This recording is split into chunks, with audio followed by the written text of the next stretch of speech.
మస్తు హుషారున్న అంటావు కదా, నేను లెక్క అడుగుతా చెప్తావా? అడుగు చెప్తా.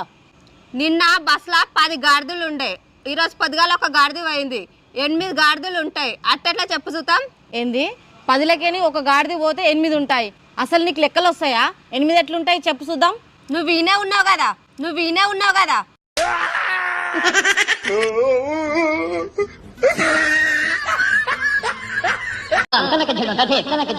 సప్న, ఫస్ట్ టైం ఇంటికి వచ్చిన కడుపు నిండా అన్నం తినబెట్టినావు. కూర మస్తు అయింది, ఎక్సలెంట్ అయింది, మస్తు టేస్ట్ అయింది కూర. సరే గానీ నేను ఒకసారి ఇన్స్టాగ్రామ్ చూస్తా. మీది వైఫైది పాస్వర్డ్ చెప్పు ఒకసారి. నాకేమో నువ్వు. ఇగవాట 500 పాస్వర్డ్ చెప్పు వైఫైది. నాకేమో నువ్వు. ఇగవాట 500 చెప్పు ఇప్పుడు. నాకేమో నువ్వు. ఏంది సప్న 1000 రూపాయలు ఇచ్చినా ఇంకియ్యు అంటున్నావు. పాస్వర్డ్ చెప్పు. ఓ పిచ్చిదానా, పాస్వర్డే నాకేమో ఇయ్యు.